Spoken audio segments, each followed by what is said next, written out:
Thank you for staying with Benchmark. We now take a look at the top 5 entities on the LMD 50 leaderboard: John Keells Holdings, Haley's, Lanka IOC, Sri Lanka Telecom and CT Holdings. John Keells Holdings' focus in what was certainly a year of takeoff for the leading blue chip was on consolidating its business and investment plans. Its chairman, Susantha Ratnayaka, explains in the conglomerate's annual report, it is encouraging to note that our investment strategies in the past few years are contributing towards our endeavours to better balance our portfolio of businesses.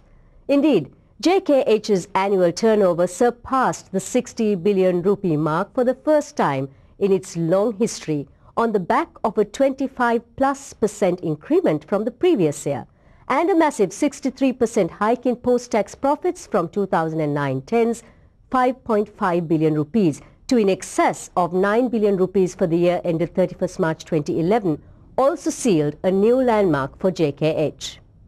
Mohan Panditage, who helms second-placed Haley's, is also full of hope.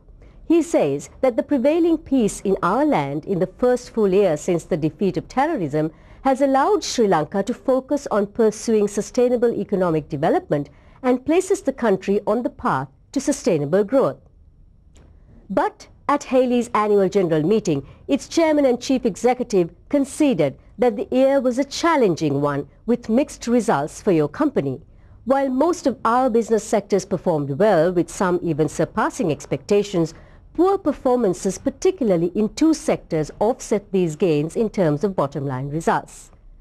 Lanka IOC was placed at number 3, with its chairman, Gayan Chand Daga, saying his company reoriented its business strategies by enhancing focus on profitable business lines like lubricants, bitumen and bunkering, and that it re-engineered its bunkering activities by removing bottlenecks in the supply chain and by developing a new system for improved delivery.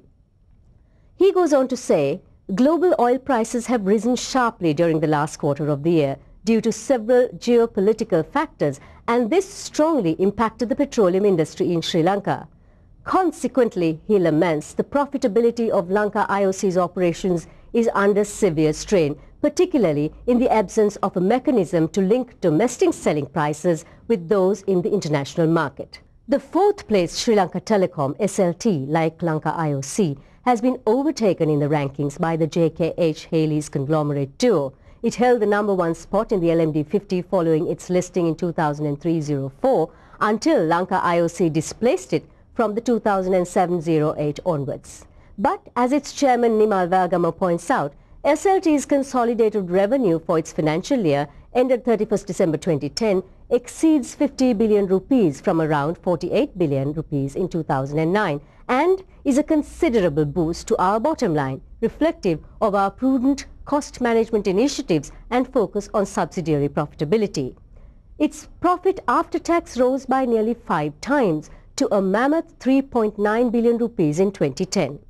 Given the strategic focus we have instituted in all our areas of business and the emphasis we have constantly infused in ensuring that our end objectives and targets are met or exceeded, it is indeed noteworthy that we have posted a profit of 3.9 billion rupees and turned the company around to be a sustainable, profit-making going concern, he states in SLT's annual report. Anthony Page, chairman of CT Holdings, which is in 5th place in the 2010-11 rankings, says that his group of companies continued its growth momentum in every sector of operations. Further, the group also made certain strategic acquisitions in companies and businesses that complement its operations. The result of the strategy is a controlling stake in Kotmale Holdings, the acquisition of Diana Biscuits, and shares in Swistech Aluminium through the subsidiary Parque Ceylon. Additionally, CT Holdings entered into an agreement during the financial year to purchase the business and assets, brands included, of Macallan Breweries, Macallan Brewing Company and 3 Coins. The expected returns on these investments should be realized in about a year, with the products being branded and marketed, says Page. Well, that's all we have time for today.